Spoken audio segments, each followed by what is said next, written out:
안녕하세요. 저는 논사시 농업기술센터에서 딸기 팀장을 맡고 있는 정시욱입니다. 일단 이렇게 강의를 하게 돼서 만나뵙게 돼서 정말 반갑습니다. 안녕하세요. 저희가 딸기를 재배하는 과정에서 다른 어떤 작물보다도 딸기가 가장 어려운 작물 중 하나입니다. 그래서 다른 작물 과수보다도 제가 과수를 너무 봤었어요.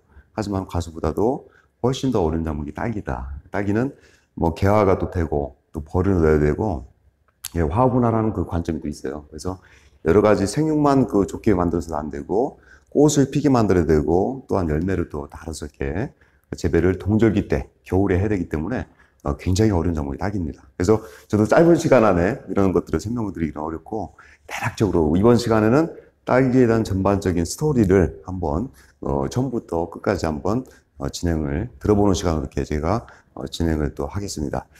그리고 오늘 제가 강의하는 모든 내용들은 제 네이버 블로그에 다 등재가 돼 있어요. 그래서 딸기에 관련된 모든 그 내용들은 네이버에서 제 이름을 정시욱을 치시고 이어서 행복한 인생 그렇게 검색을 하시면은 사이트가 나올 겁니다. 거기에 딸기에 대한 그런 모든 내용들을 한 1,800개 정도를 제가 동영상 또는 교재 또한 거기서 현장에 갔다가 저희가 분석하고 진단했던 그 내용들 그런 것들을 다 올려놨기 때문에 보시면은 상당히 도움이 많이 될 것 같습니다.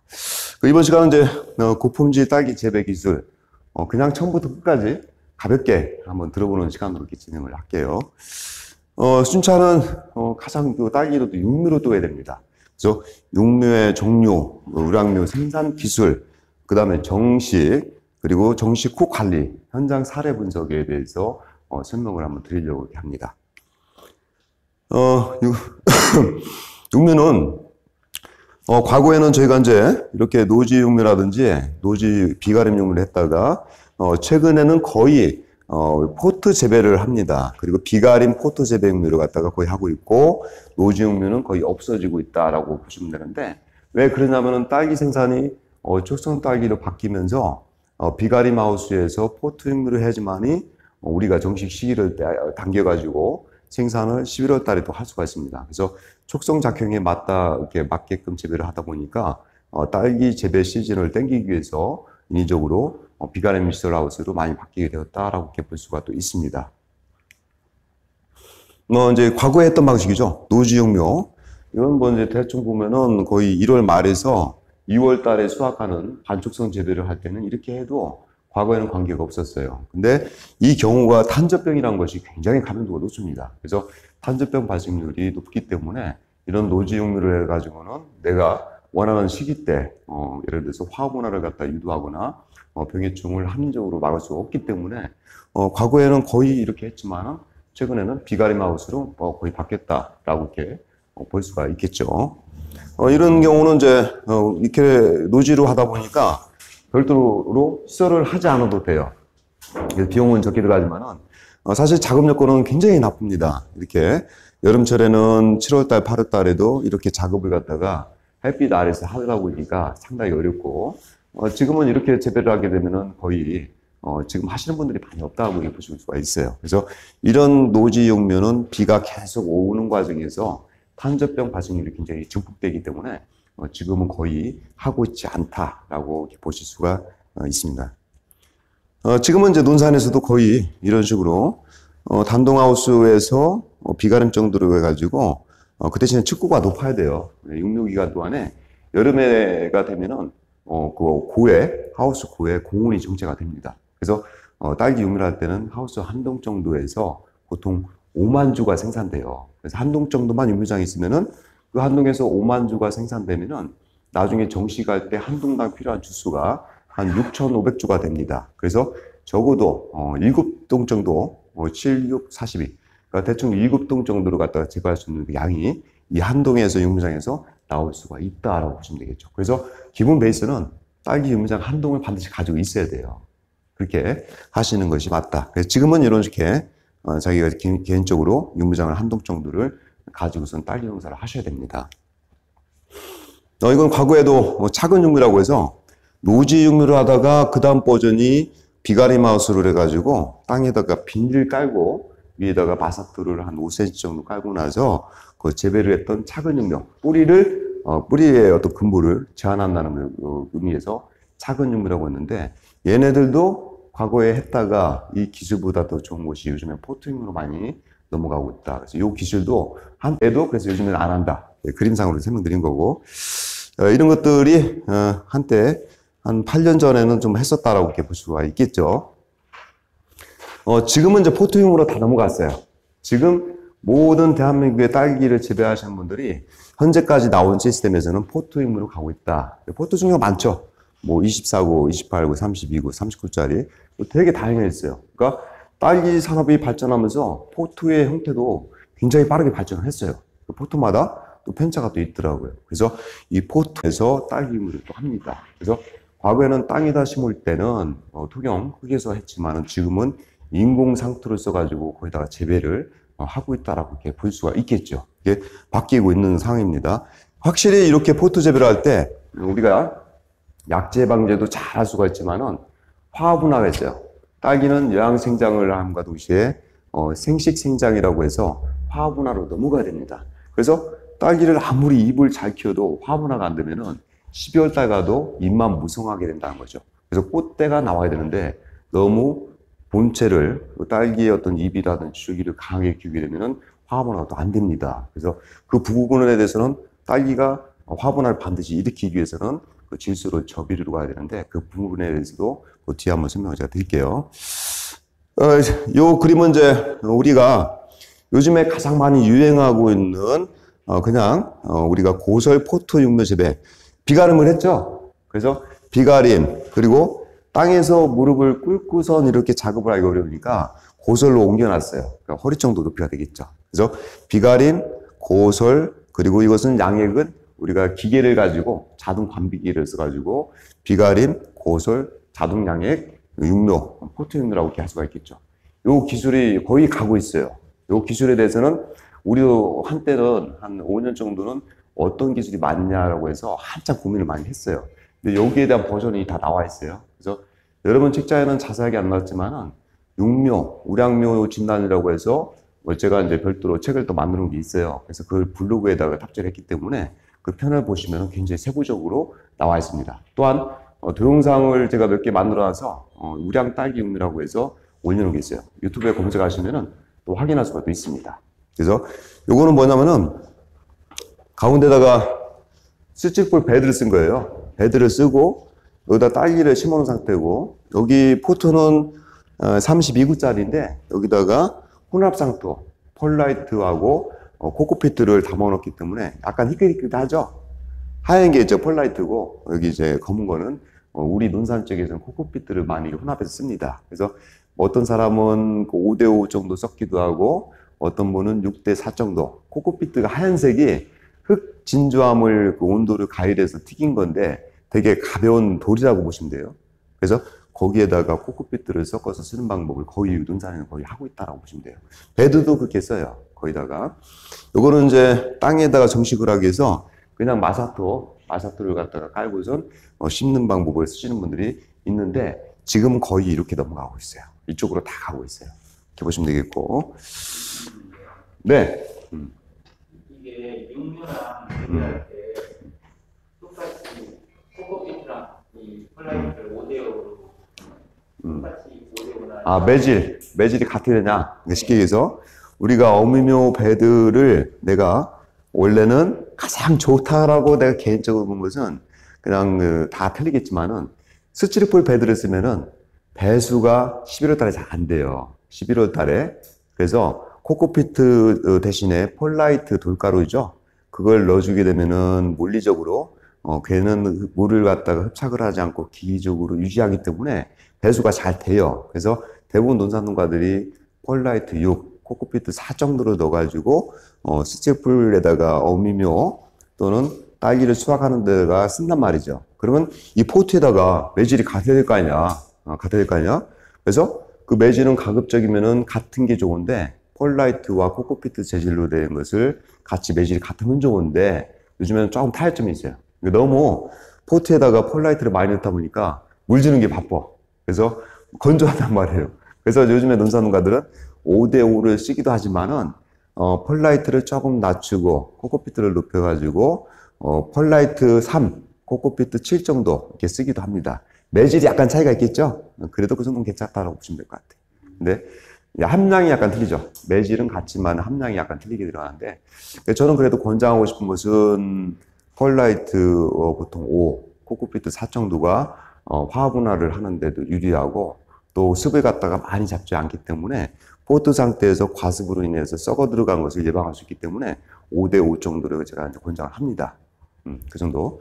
그 정도 되려면 또 다른 기술이 또 수반되는 게 있어요. 그건 나중에 또 기회가 된다면은 그 상태에서 어떻게 하면 수분을 갖다가 이제 적절하게 관리하면서 뿌리의 건전도를 높이면서 화분을 할 것인가, 그 부분에 대해서는 조금 더 세부적으로 시간이 있다면 다시 설명을 드리는 걸 할게요. 그래서 지금 이제 가상 보시면은 이렇게 저면가수도 저희가 개발한 기술인데 이건 거의 안 해요, 요즘에. 왜냐하면 물 주는 것이 밑에서 주다 보니까 어려움이 있다 보니까 이런 식으로 해서 점적기를 갖다가 이제 요즘에 설치하는 거에 거의 쓰고 있고, 이것도 저희가 개발했던 기술들인데 사용화는 안 됐어요. 그리고 뭐 삽식유묘라고 또 들어보셨죠? 요즘에 우리가 딸기 어미묘를 갖다가 정식을 하는 날짜가 3월 달에 정식을 하잖아요. 그러면은 대충 9월 달까지 해서 걸리는 기간이 있어요. 그 대신에 3월 달부터 9월까지 묘를 생산하게 되면은 너무 기간이 많이 걸려요. 삽식 같은 거는 보통 6월 상순에 6월 10일에서 15일 사이에 이렇게 해서 포트나 이런 데다 꽂아가지고 재배를 하게 되면은 한 70일 정도나 80일이 되게 되면은 80일 정도가 되면은 묘를 생산할 수 있는 기술이에요. 근데 요거는 일시에 작업을 들어가기 때문에 기간이 단축되면서 어느 정도 이렇게 묘를 확보할 수 있는 방법인데, 요것도 기본 저희가 하다 보면은 실패하는 두 가지 원인만 제가 정해놨어요. 여기 하실 때 내부 습도가 포화도가 90% 이상 돼야 돼요. 근데 이렇게 필름이나 뭘 덮어놔야겠죠. 바닥에 하셔도 관계없어요. 바닥에 하셔도 괜찮고, 덮게 되면은 직사광선이 비치게 되면은 요 안에 온도가 40도가 더 올라가 버려요. 그래서 묘가 떠버리기 때문에 이렇게 차광막을 적어도 2겹, 70%짜리 가지고 2겹을 쳐야지만이 상부에 있는 직사광선을 피해 주셔야 돼요. 그래야지 요 안에 온도가 올라가는 거 맞고, 또 내부 습도를 90% 이상 잡게끔 습 관리를 잘 하셔야 됩니다. 그럼 생존이 높은데, 만약에 비닐이 어느 한 부분이 떠가지고 바람이 들어가게 되면 습을 유지 못하면은 요가 말라서 실패하는 경우가 또 생깁니다. 요거는 이제 조금 더 설명 들어가, 육류편에서는 더 들어가면은 어떻게 하면 비료를 언제 주고 물은 몇 번 줘야 되고 어떻게 병해충 관리하는 거, 그런 부분에 대해서 설명 들어가는 건데, 이런 방법이 있다라고 보시면 되고, 근데 정통적인 방법, 가장 권장한 것은 이렇게 해서 처음에 이제 설명드렸다시피 어미묘에다가 정식을 해가지고 런너를 빼서 받는 그 전통 베이스 방법이 가장 괜찮은 묘를 획득할 확률이 높다라고 이렇게 보시면 되겠죠. 자, 삽식까지는 제가 설명드렸고, 그 다음에 이제 이게 이제 삽식에서 과거에 했던 방법이에요. 이거는 처음에는 토경에다가 삽식을 이렇게 했었는데, 이 경우는 습도를 유지하기가 굉장히 어렵겠죠. 어려워서 이렇게 되면은 삽식을 갖다가 성공시킬 수 있는 확률이 적고, 또 비분을 주면은 뿌리가 땅속에서 길게 뽑다 보니까 화분화가 잘 안 돼요. 질소 차단을 못 하기 때문에. 포토용보다 확실히 떨어집니다. 또한 그 다음에 나온 것이 바닥에다가 이렇게 코트를 갖다가 깔고선 하는 경우도 괜찮은데, 이 경우는 만약에 침수가 되게 되거나 또는 바닥에서 하다 보니까 작업을 하는데 용이하지가 않아요. 어렵습니다. 그래서 이런 방법이 있는데, 요즘에는 고설로 이렇게 높여서 이렇게 하기도 하고, 이런 방식이 이제 많이 전용화가 되는 삽식육로 방법이다라고 이렇게 설명을 드릴 수가 있습니다. 최근에 또 이제 이렇게 저희가 이거는 특허를 낸 기술인데, 지하 분무경이라고 해서 화학분화 굉장히 잘 됩니다. 근데 요거는 설치비가 너무 많이 들어가요. 그래서 일반 대한민국 농가들한테 권장하기에는 그 비용이나 코스트 발생 때문에 권장을 하지 않는 분야고, 이렇게 하는 것도 있었다라고 보시면 되겠고요. 이건 이제 삽식을 했을 때는 그 쉽게 딸기의 런너에 달려있는 묘 있죠. 그 뿌리가 안 발생 안 된 거, 그거를 꽂고선 지하에서 계속 처음에는 5분 단위로 물을 분사를 하는 겁니다. 그러면 뿌리가 내려요. 그래요. 뿌리가 어느 정도 많이 내리게 되면은 이제 30분 단위, 1시간 단위로 해서 물을 분사해주게 되면은 그것이 쭉 딸기가 생장을 합니다. 비분을 갖다 섞어야겠죠?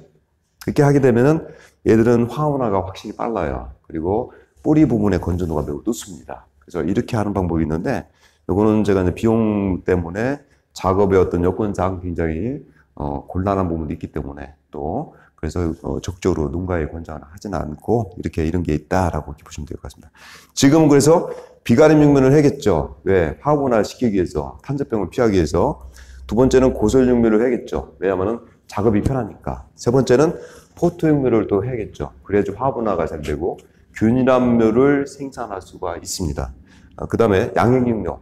비분을 다 이제 요즘에는 자동 컨트롤을 할 수 있는, 뭐 pH는 없어도 돼요, 육묘장에서. 근데 다만 EC를 컨트롤 해가지고 넣을 수 있는 그 방법을 써야 된다는 얘기가 되겠죠. 그래서 그렇게 되고, 전문가서는 안 하셔도 돼요. 이거는 조금 더 비용이 더 들어가기 때문에 권장 안 하셨는데, 요 3박자는 맞아야 된다. 그래서 이렇게 들어가서 요 정도까지는 하시는 것이 이제 필요하다. 그리고 묘를 사도 요만큼은 정말 그 재배하기가 까다롭고 어렵긴 합니다. 몇 번 경험을 하시면은 묘는 내가 가장 딸기 산업에서, 딸기 재배에서 중요한 거는 육묘라고 생각합니다. 육묘가 80%를 좌우해요. 근데 묘를 마치 딸기 농사가 전업이라면은 내 생명줄을 남한테 맡길 수는 없습니다. 그래서 딸기묘를 사다가 심으시는 분들은 보통 묘 한 포기당 500원 정도의 비용을 지불하지만은 어차피 내가 직접 생산하게 되면 경영비도 좀 더 부담을 줄이면서 육묘가 잘 돼야 돼요. 근데 항상 남한테 맡기다 보면은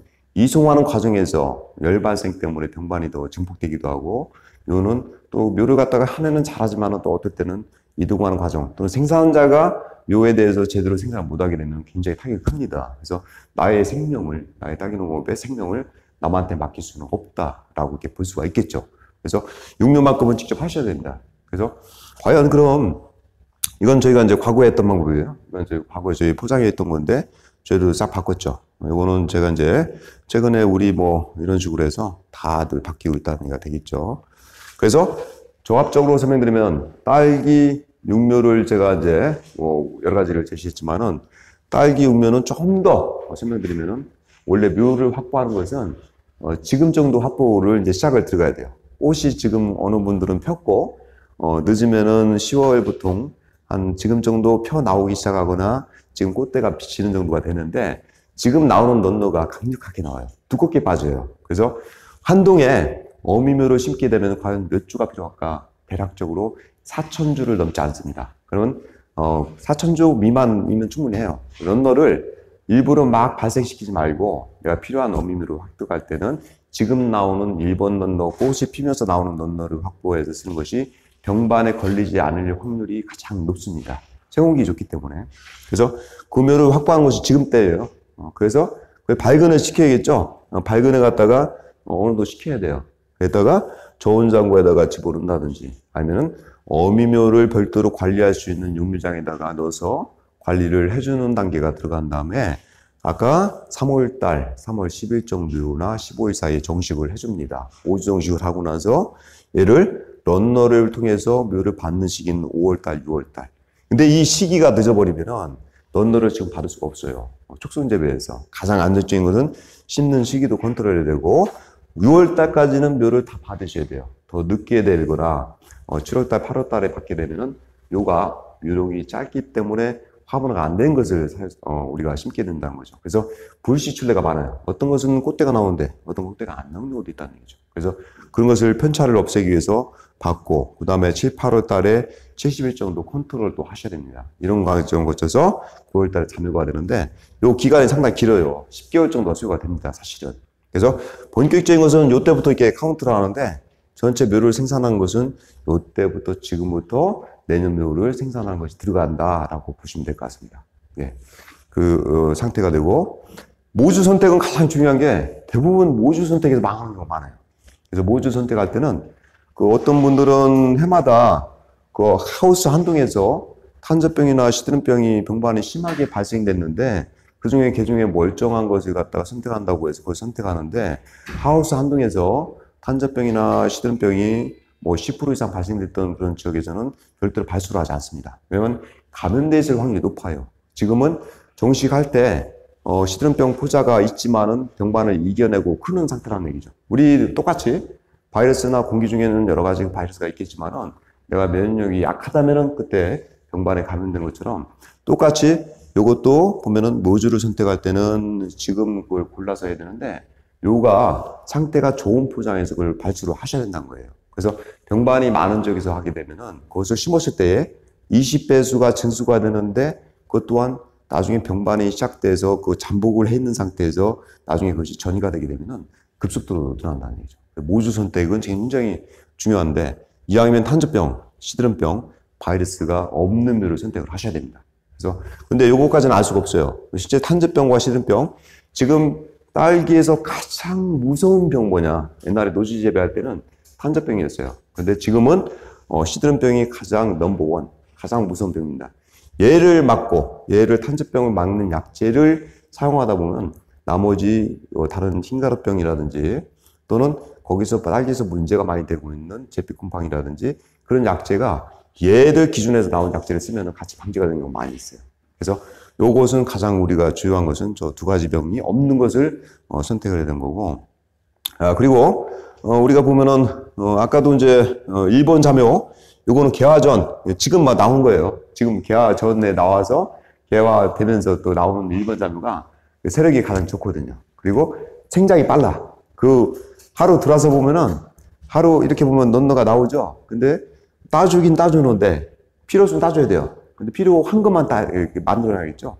필요 없는 상태인데 그걸 자꾸 붙여놓게 되면은 12월 달에 이 런너 하나가 과실이 보통 하나 반 정도 요양분을 뿌리로부터 해가 없는 동절기 때에 뿌리에서 공급을 해줘야 되는데 뿌리에 축적됐던 요양분이 런너 쪽으로 빠져나가요. 필요 없으면 다 잘라버려줘야 돼. 그래서 요거는 4,000개 정도만 있으면 충분히 원래 한 동 다 개업묘 3줄 깔아서 심는데 3,500주 정도 내외로 들어갑니다. 근데 여유 있게 4,000주면은 한 동에서 다 만들 수가 있어요. 한 동에서도 좀 정심을 포장해서. 그리고 이제 저온 장고에다가 보관하시게 되면은 보통 마이너스 1도 내지 2도에서 보통 3, 4개월 정도 보관하셔도 돼요. 뿌리가 발견된 상태에서 4개월 이상 더 올라가게 되면 약간의 성질이 떨어진다고 얘기를 합니다. 저도 4개월 정도 보관했다가 정식을 해요. 저온장고 넣었다가 그런 방법을 쓰시겠고 그 뒤에 또 설명을 한번 드리겠습니다. 또한 이제 이건 조직비학묘인데 저희도 조직비학묘는 바이러스 딸기나 또 예를 들면은 바이러스에 약한 것들이 있어요. 요양생장을 하는 것들. 특히 과수도 사실 엄밀히 보면은 과수도 우리나라에서 그 재배되고 있는 어떤 많은 품종이 있겠지만은 나무 자체에 바이러스에 오염되어 있는 경우가 많이 있습니다. 그래서 바이러스가 전혀 없는 프리면을 만들어줘야 되는데 딸기나 감자도 바이러스 감염된 것을 심다 보면 계속 작아지는 경우 있잖아요. 딸기도 탄저병이나 시드름병도 있지만은 요양생장을 하는 거기 때문에 바이러스로 인해서 계속 약해질 수가 있어요. 그래서 그런 부분에 대해서는 저희가 우리 논산에서도 이런 바이러스의 프리면을 만들어 가지고 3, 4년마다 한 번씩은 저희가 이제 농가들 전체를 포장을 다 바꿔주는 쪽으로 거의 하고 있어요. 그래서 이런 것들을 하게 되면은 증수 효과를 갖다가 계속 노린다는 얘기죠. 그래서 바이러스에 퇴화된 거를 나중에 심다 보면은 수량도 줄게 되겠고 사이즈도 작아질 수도 있고 그래서 형질이 자꾸 떨어진다는 얘기입니다. 그래서 4년에 한 번 정도는 바이러스에서 자유로 프리면을 갖다가 교체를 하셔야 돼요. 그래서 만약에 이쪽에서 충북에서 생산이 안 된다면은 별도로 가지고 그 주로 프리면을 그 재배를 하는 지역에서 한 번 정도는 4년에 한 번 정도는 어미묘를 많이 필요 없잖아요. 3,000조에서 4,000조 그 정도로 구입을 해가지고 바꿔줄 필요가 있다는 얘기가 되겠죠. 그렇게. 이건 뭐 이제 그런 것들 조직비학묘를 만드는 과정들에 대한 것들이고 저희 논산센터 같은 경우는 연간 지금 12만 주 정도를 생산해서 농가들한테 이제 보급을 하고 있어요. 한 주당 500원 정도인데 생산 단가는 1,800원 정도가 들어간 것 같더라고요. 인건비나 그걸 굉장히 어떤 자유롭게 저희가 이제 병을 갖다가 예방하고 시스템을 구축하는데 생산 단가 높지만은 농가들 공익 차원에서 보급을 하고 있습니다.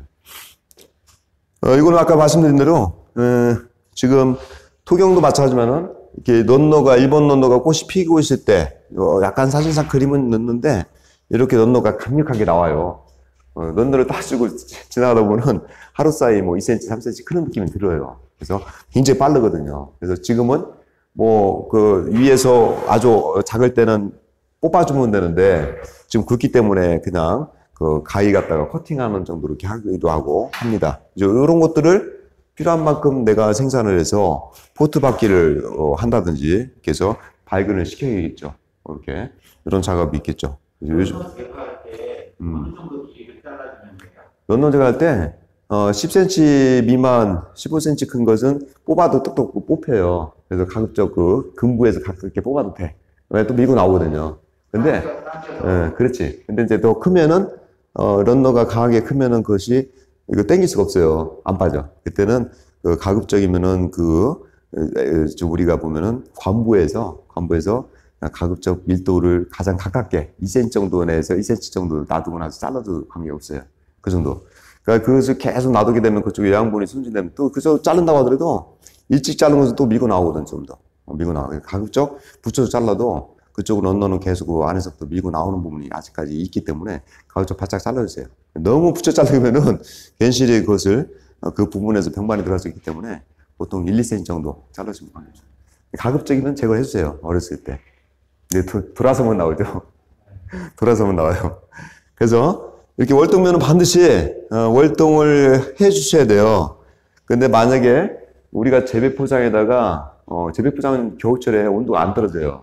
그 밑에다가 놓게 되면은 얘들이 저온 상태가 될 때 화분화를 인지할 수 있는 그 물질이 축적이 되는데 그게 안 돼요. 그래서 별도로 육류장에다가 포트 큰 거에다가 이렇게 가식을 갖다가 해놓는다든지 해도 괜찮아요. 그러면은 나중에 겨울철 월동할 때 뭐 양액을 안 줘도 물만 자주 주시면 돼. 대부분 죽는 이유는 물이 말라가지고 뿌리가 말라서 죽는 경우가 있어요. 그래서 그런 경우만 피하면은 한 3,000개니까 3,000개 내지 4,000개 정도 준비하는 거니까 아예 발근을 시켜가지고 저온 장고에다가 넣는다든지 아니면은 별도의 육미장에서 포트가 약간 큰 거에다가 가식을 했다가 그렇게 해서 다음 연도에 쓰면 되겠죠. 그래서 물만 안 마르게 잘 돼야 된다. 근데 포트가 작은 상태에서 이대로 월동하게 되면은 뿌리가 쉽게 말라요. 그래서 또 그리고 가끔씩은 탄저병 약제 기준해가지고 제피콤팡이랑 같이 약제를 갖다가 몇 번 쳐주면 되겠죠. 면적 얼마 안 되니까 쉬운 거겠죠. 그리고 이제 고설재배에서는 아까 말씀드린 대로 이렇게 꽃이 이제 개화될 때, 뭐, 1번 자면 아니에요. 근데 이거 전에 런너가 또 나오거든. 요때쯤에서 나온 런너가 이제 굉장히 강하기 때문에 지금도 이렇게 나와 있을 거예요. 나와 있는데 이런 런너들은 필요 없으면 잘라버리셔야 돼. 근데 내가, 한동의 어미묘를 정식하는데 필요한 숫자는 많아봐야 아까 4,000주라고 했죠. 근데 이거 한동 재배하시면 한동에, 단동하우스에서 한 6,000조 이상 심어요. 한동 정도에서만 발수를 하면 되겠죠. 그래서 요거는 놔두게 되면은 나중에 뿌리의 힘을 잃어버려요. 억지로는 놔둘 필요 없어요. 제거하는 게 낫고. 세력을 위해서 필요하다면은 요걸 남겨서 그 삽식을 갖다가 한 다음에 발근을 시켜서 아니면 요즘에는 이렇게도 해요. 아예 여러 가지가 있어. 뭐 소주컵을 이렇게 달기도 하고 이렇게 이제 개별 포트가 많이 있어요. 여기다가 이렇게 꽂아가지고 물을 몇 번만 주게 되면은 발근이 확실히 빨라요. 이렇게 해서 나중에 포트에다가 이렇게 옮겨놓으면은 괜찮겠죠. 이렇게 발근이 좀 빠르겠죠. 이렇게 되면은 필요한 것만 했으면 되겠다. 그래서 요때 하셔야 된다. 근데 요때 안 하고 나중에 이제 예를 들어가지고 어떤 분들은 뭐 3월달, 4월달에 이렇게 하시는 분도 있는데 재배 포장해서 그때 3, 4월달에 발수를 하게 되면은 병반이나 진딧물 또 응애 때문에 어떤 바이러스에 감염될 확률도 높아요. 요때가 가장 안정적인 때가 일반 농가에서 획득할 수 있는 시기가 요때 꽃이 피고 있을 때에 요때쯤 되겠다라고 보시면 돼요. 예. 토경재배는 그 가쫄 있잖아요. 측장 쪽에는 한 줄로만 심어놔요. 그래서 이런 뭐 이제 포트 같은 거, 싼 포트 가지고, 개별 포트 가지고 이렇게 해도 되고, 물만 몇 번 주면은 발근은 이렇게 런너가 어미묘에서 딱 영양분을 밀어줄 때 여기다가 인공상토유를 넣어서 핀을 꽂아놓게 되면은 물만 몇 번 주게 되면 뿌리가 잘 내립니다. 이렇게 써도 관계가 없어요. 토경에서 이런 방식으로 써서 획득하는 것이 빨라요. 네? 나중에 잘라가지고 삽식을 일시에 해도 되는데 삽식은 그래도 약간 느린데 이 방법이 좀 빠르다는 거죠. 그래서 요거는 이제 수확 포장, 수확을 내가 했어요. 4월 달에, 3월 달에 옛날에는 딸기 끝나고 나서 할 수가 있어요. 근데 얘는 뭐냐면은 이 상태가 되면 여기에는 지금 탄저병, 시드름병 그리고 4월 달 되면은 응애류가 엄청 밀도 높아져요. 총체벌레도 많아지고 응애나 총체벌레, 진딧물이 많다는 얘기는 바이러스의 매개충이 될 수도 있지만은 요 시기 때에 탄저병이나 뭐 시든병반이 포장 내에서 온도가 올라가면서 발생이 높아진다는 얘기죠. 요때 발수하게 되면은 병반에 감염되어 있는 노즐을 갖다가 확보할 수밖에 없는 상태가 되고요. 이걸 안 쓰는 게 이제 정석이다. 그래서 요거는 쓰게 되면 굉장히 리스크가 큽니다. 다음 연도 농사를 이미 준비하면서 망쳐버렸다라고도 할 수가 있어요. 절대 하지 마시고, 과거에는 이렇게 해서 직접 베드에다가 이걸 수확 끝난 다음에 한번 친 다음에 잎을 다시 발생시켜서 했는데, 이런 경우도 리스크가 커요. 그래서 별도로 육류장이 반드시 있어야 됐다. 이것도 이 안에서 베드 소독을 못한 상태에서 계속 발수를 하다 보면은 시드름병 포자가 이 안에서 활성화가 또 되게 되면은 리스크가 큽니다. 그래서 이런 방법은 이제 권장하지 않고, 이렇게 해서 이제 직파를 한다든지, 이것은 배지 소독을 못했을 때는 배지 소독을 하고 안 하고는 딸기에서 어떤 때는 정식을 했는데 전 포장을 다 뽑아낼 수밖에 없는 상황까지 도래를 할 수가 있어요. 그래서 재배 포장에서 육묘를 발수하는 방법은 가급적 안 하시는 것이 굉장히 리스크를 피하는 방법 중에 하나겠다. 예, 그렇게 봅니다. 모주 정식은 촉성 재배에서 가급적 이제 3월 한 10일에서 보통 20일 사이에 하는데, 저 개인적으로 3월 15일 전후 하시는 게 맞을 것 같아요. 그 정도에서 하시는 게 맞고, 이건 조금 빠르긴 해요. 근데 더 빠른 농가는 아예 베드에다가 11월 달에 아예 꽂아버리시는 분도 있어요. 그러면은 그렇게까지 하기에는 좀 리스크가 크기 때문에 난 개인적으로 가장 합리적인 것은 내가 10월 달, 11월 달에 뿌리 발근을 시킨 거를 우주를 저온장고에다가 내가 3, 4천 개 정도만 보관했다가 그 다음에 그것을 다음 연도 3월 달에 꺼내서 3월 10일 정도 또는 15일 정도 그 외에 얼음미를 씻게 돼요. 꽝꽝 얼었거든.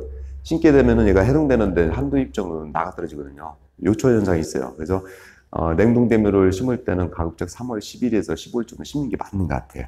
그걸 기준한 거여서 보시면 되겠고, 그렇게 심는 것이 낫겠다. 그리고 넌더바퀴는 가급적 7월 상순도 아니에요. 6월 말까지는 완주를 하셔야 돼요. 요즘에 늦으면은 7월 상순까지 해야 된다. 넌더바퀴가 포트를 다 받지 못한 상태에서 8월 달에도 받으신 분이 있어요. 그러면은 화분화가 안 되거나 정식으로 나오면서 출래가 안 되는 경우, 꽃이 안 피는 경우 많습니다. 그래서 가급적이면은 6월 말, 늦으면은 7월 한 10일까지는 돼야 된다라고 하는데, 그런 것들에 대한 얘기가 되겠죠. 근데 넌너 발생 촉진 방법은 뭐 이제 여러분들 하시는 거에서 정식하고 나서 일반적으로 양액 관리를 하신 분들은 여기는 옥천은 제가 이제 옥천 지역하고 충북 지역 청주나 그런 데서 가끔씩 수질 분석을 해가지고 저한테 의뢰를 하신 게 있어요. 그래서 수질 분석한 표를 제가 이제 보면은 여기 이상하게 pH가 높더라고요. 중탄산이 높아요. 그래서 야, 내륙인데 왜 높지? 뭐 밑에 이제 어떤 석회암지대가 있나? 뭐 여러 가지 그런 고민이 드는 거예요. 그래서 뭔가 지하수를 뽑아낼 때, 대원관 작업할 때 이런 충북 지역에서는 그 지하수에 있는 그 pH가 의외로 높고 중탄산이 높더라고요.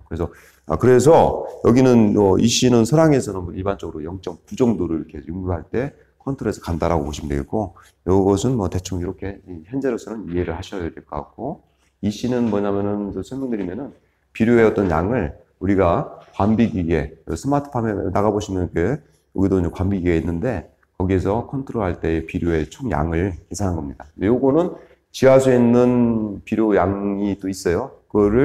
그것과 내가 공급하는 비료 양을 함께 측정해서 그것을 컨트롤하는 방법을 이렇게 하고 있어요. 그래서 이것들은 이렇게 해서 하시면 되겠고, 그 다음에 이제 자묘는 보통 지금 육류할 때는 우리가 3매 정도로 많이 갑니다. 3매 중심으로 가는데 총 육류할 때 보면은 처음에 3월 달에 심었다가 한 달 정도는 본체만 키우고 나서 4월 말에서 5월 달에 새끼묘가 생긴 것을 포트 받기를 시작을 합니다. 근데 거기서 총 발생되는 잎이 보통 6매 내지 10매가 발생을 하거든요.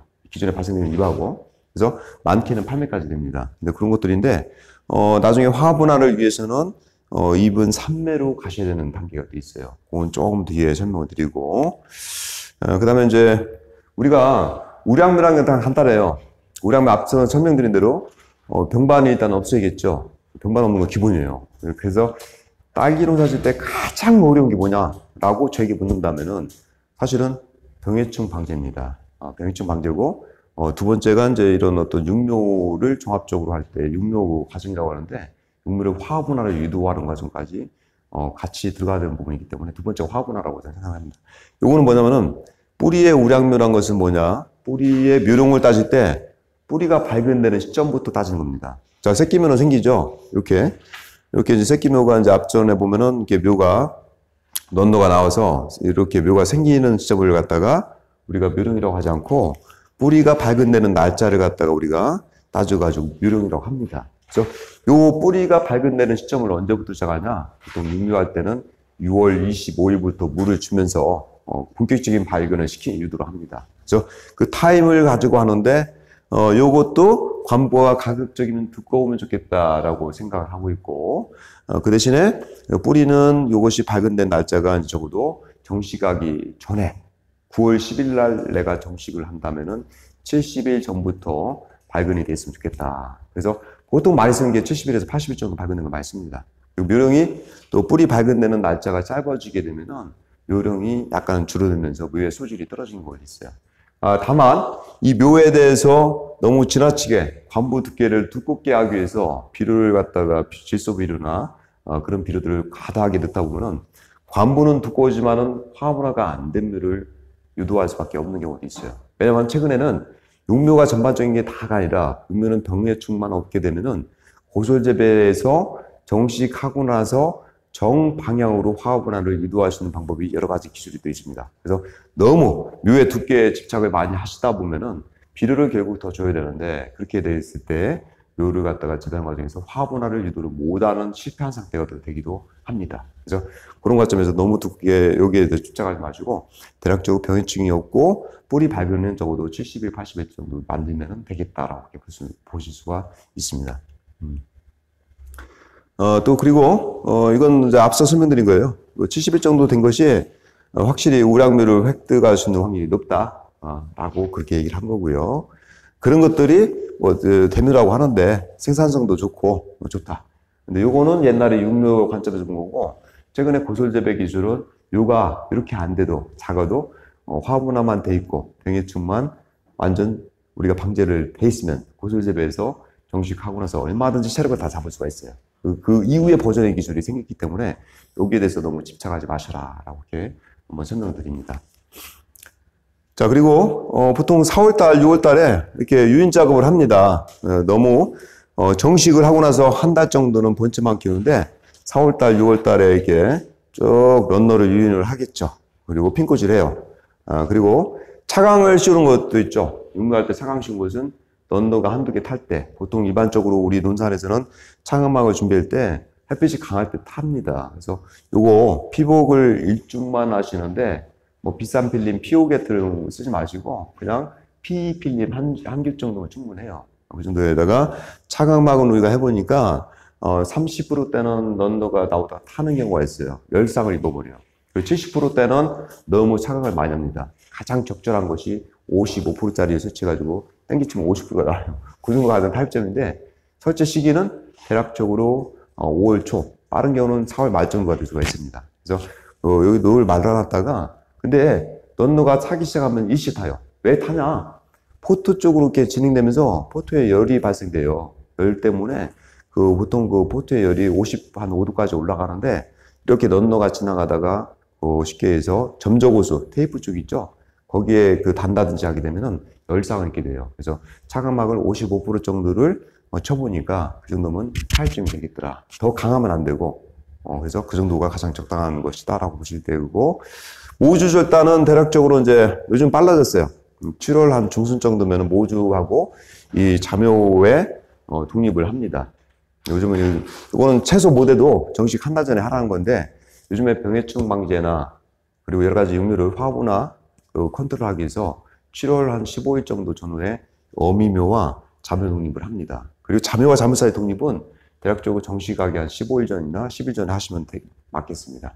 그리고 화분화 유도는 이제 대충 8월 상순이라고 하는데 이 부분에서 자묘의 그 비분을 끊는 날짜는 좀 더 빨라야 돼요. 7월 보통 10일 안에 다 끊으셔야 돼요. 그러니까 6월 달에 비료를 서너 번 주고 나서는 4번 정도나 5번 밖에 주게 되는데 그 다음 비분을 끊으셔야 돼요. 이게 혼합 상태면은 비분을 상태에서 잡고 있어요. 그래서 내가 7월 20일 정도에 비분을 줘보니까 화합은 안 되더라고요. 특히 질소보리오.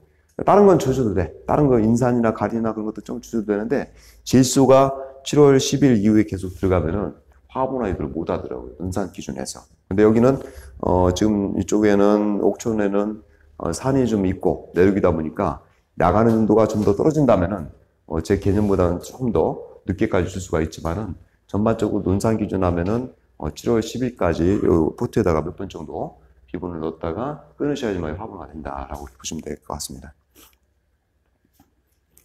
네. 그 다음에 이제 이렇게 이거 처음에 정식한 거예요. 자, 처음부터 정식을 했다. 3월 15일 날 정식을 했다면은 이렇게 저희는 논산에서는 아까 설명드린 대로 혼합 상토를 쓴다고 했죠. 여기 딱 보면은 대략적으로 6대4. 저희는 스티로폴 베드다 보니까 그냥 유기상토 코코피트나 피트머스만 쓰게 되면은 뿌리가 한 60일, 70일이면 다 내리거든요. 그때부터 배수가 잘 안 돼요. 스티로폴. 천막 재배는 그 쑥쑥하시기 때문에 잘 돼. 그래서 요걸 쓰신 분들은 이렇게 펄라이트를 넣으시는 것이 물리성, 배수성을 높게 하기 때문에 좋습니다. 지금은 가장 좋은 거는 내가 양액 재배를 하게 되면은 물과 비료는 언제든지 줄 수가 있습니다. 근데 배수가 안 돼서 뿌리에 과습이 차게 되면은 뿌리가 손상도가 굉장히 빨라요. 그래서 지금 그렇다면은 배수가 안 되는 어떤 문제를 해결하기 위해서는 펄라이트가 많이 들어가 있어야 돼요. 그래서 펄라이트가 단가가 좀 비쌀 겁니다. 그래서 이런 내용들은 제가 이제 여러분들한테도 책자를 드렸고 했는데 요즘에는 16cm라고 했는데 거기다가 두 줄을 심는데 저희 논산 쪽에서 15cm 정도 내지 15.5cm, 16cm 사이 이렇게 심게 돼 있어요. 이렇게. 그리고 요거는 이제 과거에는 제가 18cm까지 심었는데 요즘 경향은 15cm 정도로 많이 심고 있다라고 보시면 될 것 같고 정식 간격은 이제 여러 가지가 있겠죠. 그래서 요즘 좁힌 거고 모주관수는 육류할 때는 보통 3, 4일 정도로 많이 갑니다. 그래서 그렇게 해서 비보는 우리가 쓸 때 일반적으로 초기 때는 0.7인데 물의 실을 여기 약간 높게 나온 경우가 있어요. 이쪽 지역은. 그래서 0.9나 1.0에도 쓰신 것도 나쁘지 않겠다라고 보시면 되겠습니다. 넌너가 나오죠? 이렇게 넌너가 나와요. 그래서 이 묘 한 개당 묘가 이렇게 있으면은 넌너가 몇 개 나오냐? 대략적으로 6개가 나와요. 6개 정도. 근데 이제 넌너가 나오다가 햇빛에 데치면은 묘가 넌너가 항상 손실이 오잖아요. 근데 애가를 하나 붙이면은 넌너가 대충 애가에서 나온 넌너랑 합쳐서 10개 정도가 됩니다. 그러면 이 애가 한 개당, 근데 애가에서 나온 넌너는 좀 약해요. 본체를 처음에는 정식하고 나서 한 달 정도는 애가를 다 제거를 합니다. 그래서 6개가 나오는데 이 애가 한 개당 보통 묘가 2.8개 내지 3개 정도가 나와요. 그래서 6개면은 뭐 쉽게 얘기해서 6, 38, 18개가 생산이 되겠죠. 애가를 붙이면은 뭐 10개 정도의 애가에서 묘가 애가 한 개당 3개씩 나온다고 가정을 했을 때 그러면 좀 더 늘어나겠죠. 그래서 이 묘 한 개당 보통 평균적으로 잘 받으신 분은 24개 정도 받으시고 못 받으신 분은 한 14개 내지 15개를 받는다라고 보시면 될 것 같아요. 그러면은 15cm 간격이면은 여러분들 포트를 대부분 이게 쪽 와일드한 부분이 있고 넓은 부분이 있고 좁은 부분이 있는데 좁은 부분을 설치하다 보면은 이게 3cm 범위에 있어요. 그럼 3cm를 딱 심어놓으면은 거기다가 요 2주 정도가 들어갑니다. 32구짜리도 받을 수 있는 어떤 양이 되겠죠. 한 주당 대략적으로 못 받아도 한 16주 정도 나오면은 2개가 한 포트를 채워주면은 거의 30개를 받을 수가 있다는 얘기죠. 다만 날짜가 정식 날짜가 이때부터 돼야 돼요.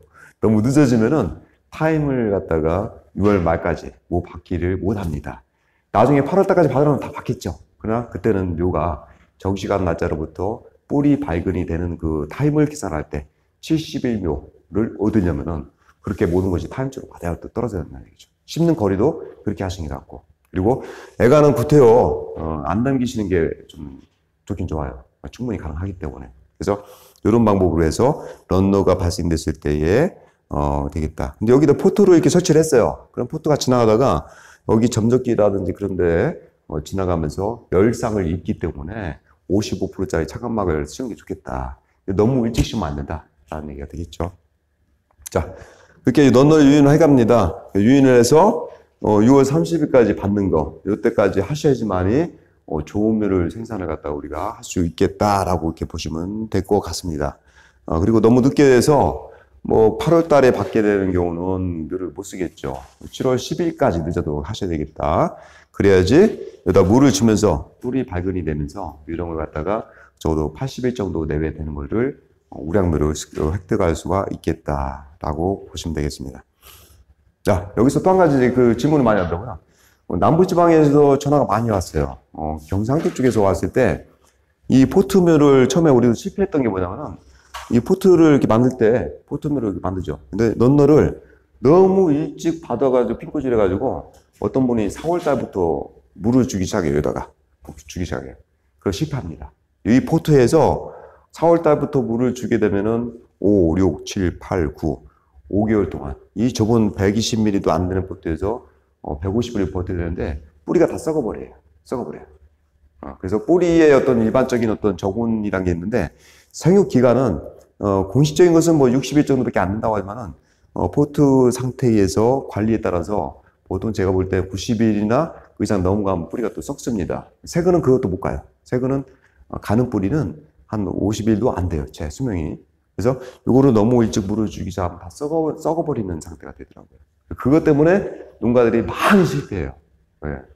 그래서 물 주는 거를 어미묘에서 이 자면은 수분이 공급이 돼요. 연토에서. 근데 자묘에다 물을 주기 시작하면서 뿌리가 더 빨리 내리긴 하지만은 그때부터 수분 스트레스를 받기 시작합니다. 실제로.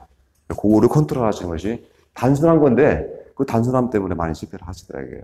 자, 이렇게 해서 지금 이제 대략적으로 50분 정도를 강의를 했는데 잠시 10분 정도 잠깐 중단하시고 쉬었다가 다시 또 진행을 또 하겠습니다.